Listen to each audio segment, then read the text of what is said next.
In a few moments, the Laken Riley Act will become the very first bill that I proudly sign into law as the 47th President of the United States.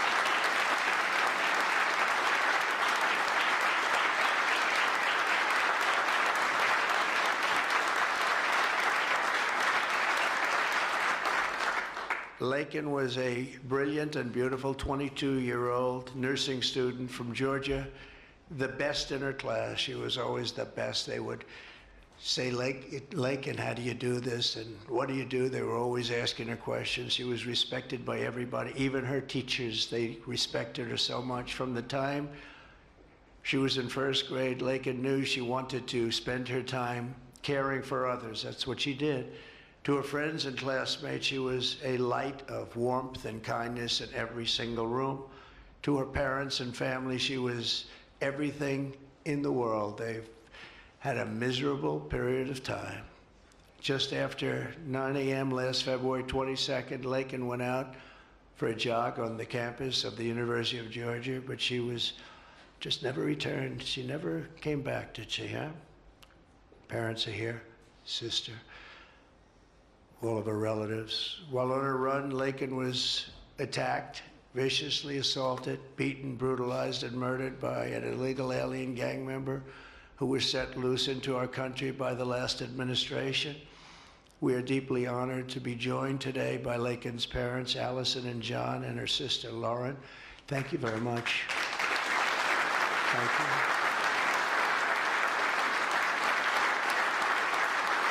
So sad. We were together right after that happened, and it's a tremendous tribute to your daughter, what's taking place today. That's all I can say, but it's so sad we have to be doing it at all. Thank you very much for being here. To Laken's family, we will keep Laken's memory alive in our hearts forever, everyone's hearts. With today's action, her name will also live forever in the laws of our country, and this is a very important law. This is something that has brought Democrats and Republicans together. That's not easy to do. Laken did it. Laken did it. America will never, ever forget Laken Hope Riley. The vicious criminal who murdered Precious Laken was an illegal alien member of the barbaric Venezuelan prison gang known as Tren de Aragua.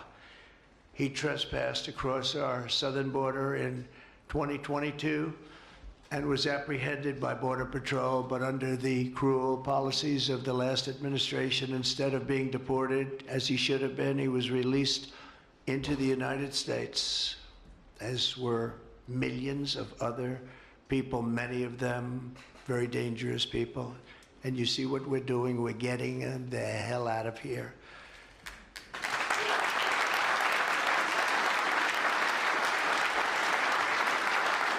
He was soon arrested again in New York City on charges of endangering a child, but because of New York City's deadly sanctuary policies, as we have in California and many other places, which we're going to end them, he was released again to reoffend.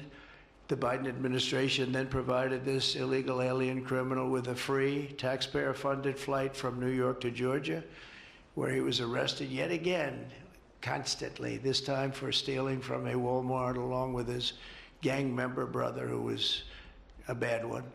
Only after being released a third time by the U.S. law enforcement did this cold-blooded criminal go out in that fateful morning hunting for women on whom to prey. That's what he did. He hunted. It was like a hunter.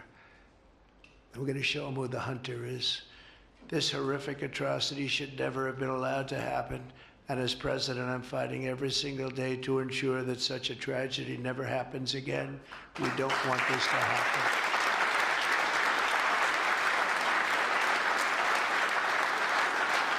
And under the law, thank you. Under the law I'm signing today, the Department of Homeland Security will be required to detain all illegal aliens who have been arrested for theft, burglary, larceny, shoplifting, assaulting a police officer, murder, or any crime that results in death or serious injury. In addition, for the first time ever, this act give state governments the ability to sue the federal government for immediate injunctive relief if any future administration ever again refuses to enforce the immigration laws of the United States, like happened for 4 long years.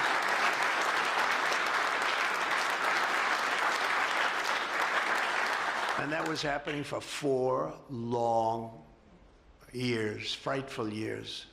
Amazing. You'd say, how can people do this? How can they allow this to happen? How can they allow criminals to pour into our country and then try and defend it? And they're still trying to defend it, but they can't. That's why I'm here instead of somebody else, actually. It's the biggest reason. I believe it's the single biggest reason. Inflation was horrible. Many things were horrible during that administration. When you look at what took place in Afghanistan, the way they got out, not that they got out, but the way, so many things were horrible. But to me, this was the worst of all. It's a landmark law that we're doing today. It's going to save countless innocent American lives. I want to thank every House Republican, every Senate Republican, as well as the 12 Senate Democrats and the 48 House Democrats who voted to pass this vitally important bill, and many of them are with us today, and I really do appreciate it. And I very much especially appreciate the bipartisan support. The Democrats, really a big percentage of them came through, and plenty of them wanted to. They probably felt they couldn't, but they really wanted to. That they don't understand that would have made them a lot more popular, would have made them a lot better with their people. The ones that didn't are going to be, they're going to be sorry, because the people are not going to forget that they wouldn't sign. This is a perfect, incredible tribute to an unbelievable young lady. We're joined today by many great supporters of our new strong border policies, and they are indeed strong, including Vice President Vance, thank you, JD, the Secretary Scott Bessent, who just got approved, by the way. Where's Scott? He just got approved. Scott, I'm very impressed. Got a lot of Democrat votes, too. He got a lot of Democrat votes. That's great. I don't know, is that a good thing or a bad thing? I'll have to think about that. Secretary of Homeland Security, who's going to be fantastic. I know her so well, and I know it's probably not complimentary because she is a woman, but she is tough. Where is she? Where is Christy? Christy, great. Stand up, please. You have such an important job to do.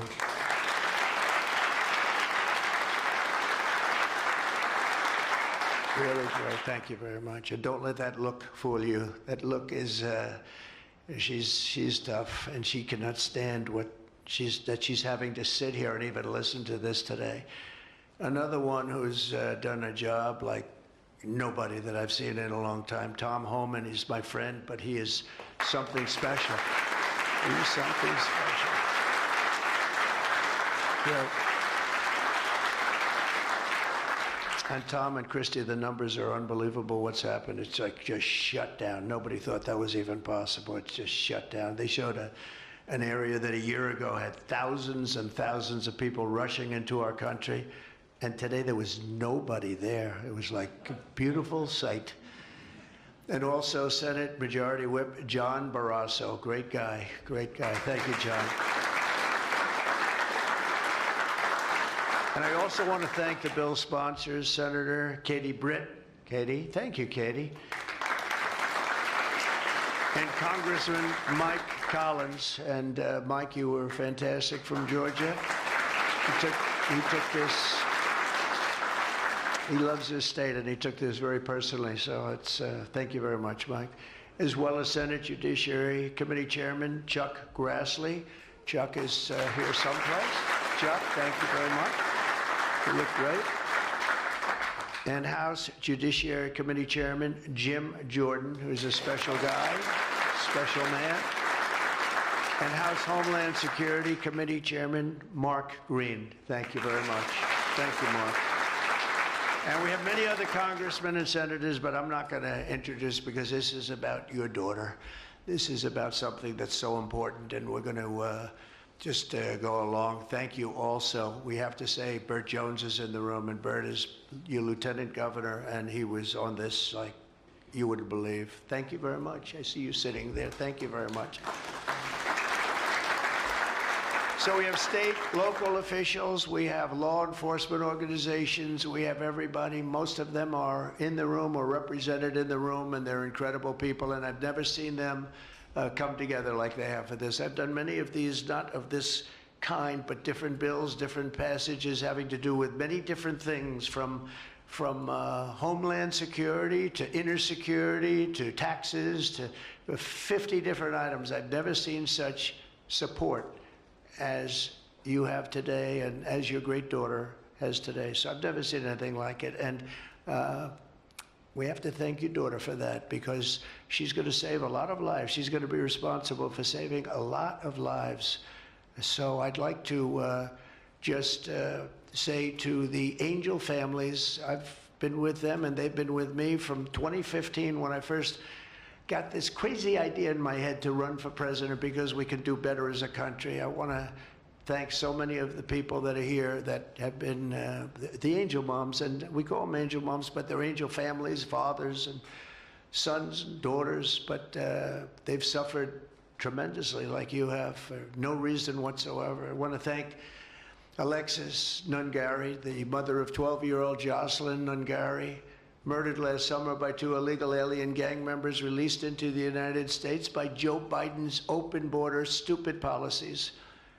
And thank you very much, Alexis. I want to thank you very much. We had an amazing trip, and it was really special to meet you and your family. Appreciate it very much. So sad we have to be here, frankly.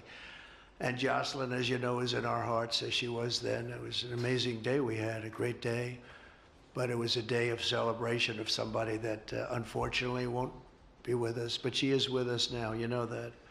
Here also is Patty Morin, the mother of Rachel Morin, killed 2 years ago by an illegal alien who was let into our country by the last administration's ridiculous, weak policies. Open border, can you imagine?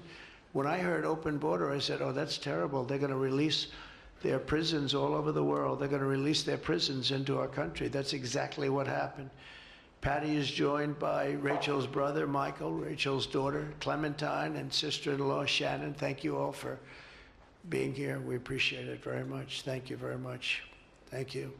With us as well is the loving family of Kayla Hamilton, a 20-year-old girl murdered in July 2022 by the MS-13 illegal alien gang member who is violent, vicious, and they knew it, and they didn't do anything about it. And I want to thank you to Kayla's mother, Tammy, and her grandmother, Kathy, and her stepfather, Jeremiah, very much. And finally, I want to thank others who have also suffered this horrible scourge that goes on with young people being killed, and other people too, but young people, largely young people being killed. Thank you to Scott Root, the father of Sarah Root, killed at 21 years of age. Think of that, 21, by an illegal alien. Shouldn't have been in our country, would have never been in our country if we were here. What a sad thing. To each of these angel families, we love you and we stand in awe of your courage and your strength. It's the toughest thing anybody has to go through. Many of the angel families here today were betrayed by the last administration, and with its heartless and foolish and really very, very arrogant and very, very dumb policies. Policies that aren't even believable when you talk about common sense. I say we're the party of common sense, but the Democrats also, they have plenty of common sense, and that's why so many are here today and so many supported what we're doing. The very government that was supposed to protect their daughters instead opened our borders and transported the world's most dangerous criminals straight into their communities. They came from prisons and jails and insane asylums and mental institutions from all over the world, not just South America. People think South America. They come from all over the world. They come from every continent. And they came here by plane, and they were loaded onto buses, and they were driven right up to our border, and they drove right through the border, and nobody even said a word to them. And in those buses and those cars and those trucks were some of the meanest criminals anywhere in the world. As of last September, 425,000 illegal alien criminals were roaming free, including 13,099 convicted illegal alien murderers, of which about almost 50% killed more than one person, and they were roaming all over the country in our farms, in our cities. Under the Trump administration, we're moving with urgency and speed to get these vicious and violent criminals the hell out of our country and to restore law and order to our suburbs, our cities, and our towns. And we're going to do it with Tom and with Christy and with all of the people that are working so hard on this. This week, compared to a comparable time a year ago, think of this, the number of illegal border crossers has already fallen by more than 100%. And because the election was coming, they started getting a little bit tougher on the border. They tried to follow our policies, and they did much better, but it still was horrible. The numbers were still horrible, so that's 100% over those. They only did it because of the election, so they knew what they were doing was wrong. And those who do cross the border, and you're seeing that every time, all you have to do is turn on your television set or pick up a newspaper, or read any form of new media, because we have a lot of new media today, fortunately, that's letting the word get out. But they're watching these people be captured and removed from our country. ICE arrests have risen by 15 times in just a short period. And over the past 8 days, the heroes of ICE and Border Patrol, we can never forget Border Patrol. Those people, I've gotten to know so many of them. Our border czar, as you remember, never went to the border and never made a phone call. She was the border czar. She never made one phone call. They went to the heads of border. They went to the heads of ICE. Did you ever get a call? No. And she admitted she never made one call, but she was the border czar. And that's exactly what our border was all about. The heroes of ICE have arrested thousands and thousands of illegal alien criminals, including hundreds of gang members, traffickers, child predators, terrorists, and murderers. For the first time in history, we're loading dangerous and illegal aliens into military aircraft and flying them back to the places from which they came. You probably read about Colombia 2 days ago. They said, no, we're not taking them. I said, we're going to take them.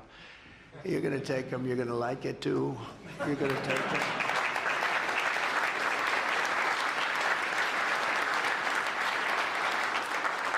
They talked about, we're not going to take people that are in shackles. I said, well, but the people that are in shackles are murderers, they're drug lords, they're rapists, they're very tough people. They make our criminals look like very nice people. That's about the only thing that comes out of this. And I say, could you imagine you're a pilot on the plane and you have your co-pilot and you're sitting there and you have 150 people, no shackles, and they like to murder people? This would not be a good flight. So Colombia apologized to us profusely within an hour based on something I said, meaning you're going to pay tariffs like nobody's ever paid tariffs before, but they actually wanted to terminate his position.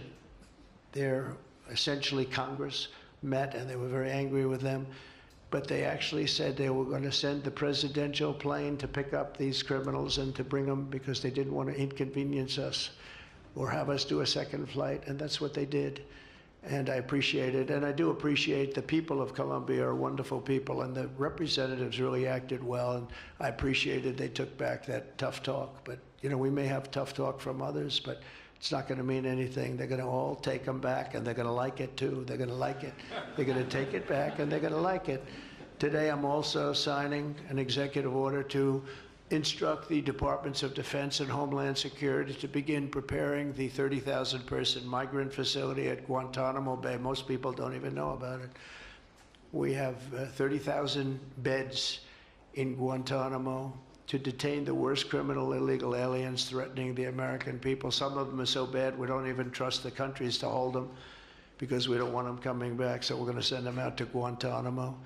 This will double our capacity immediately, right? And tough. That's a tough place to get out of. Today's signings bring us one step closer to eradicating the scourge of migrant crime in our communities once and for all. And it was just it's just an unforced error that we even have to be doing this. Now we need Congress to provide full funding for the complete and total restoration of our sovereign borders, as well as financial support to remove record numbers of illegal aliens. And these are illegal alien killers, criminals at levels that nobody's ever seen before. And you would have known that, and you were there when I said it. I said, everybody that's bad is going to be thrown. If you look at Venezuela, Venezuela's crime is down 77% because they've taken their gang members, their prisoners, their drug dealers, their drug lords. They've shipped them all into the United States. Many other countries, their crime is way down, and our crime is not doing well. But we're going to have it do really well very soon, and we're shipping all these people back where they came from. And now, before I sign the Laken Riley Act into law, I would like to ask Laken's really incredible mother, who I've gotten to know. A very sad day I got to know her. But this is an amazing tribute to an amazing young person. And if you could come up, Allison, and say a few words, that would be great. Thank you very much.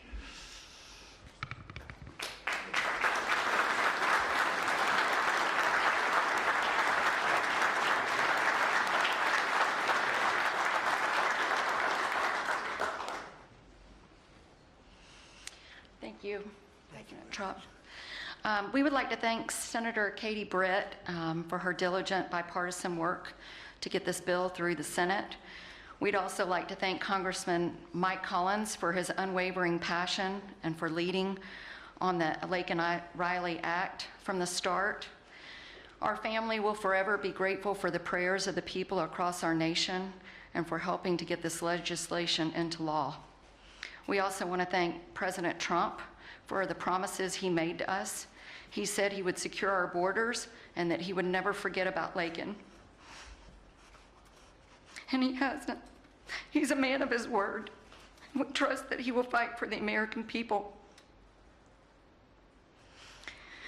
Most importantly, I want to thank our Lord and Savior, Jesus Christ, because without his sacrifices, Laken's story would have ended on that horrific day that she was taken from us. But because of him, we can continue living knowing that we will see Laken again. There's no amount of change that will ever bring back our precious Laken. Our hope moving forward is that her life saves lives. We're so thankful that her passion for helping others and her legacy for doing good in the name of Jesus Christ will carry on. Thank you.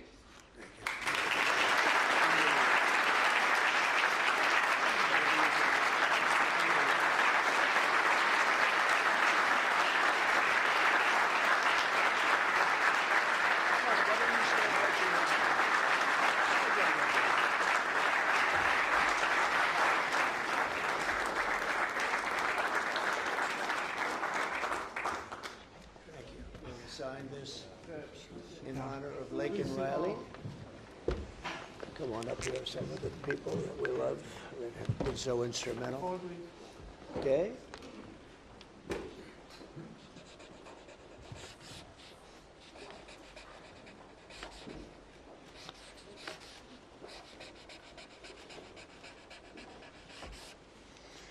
Okay.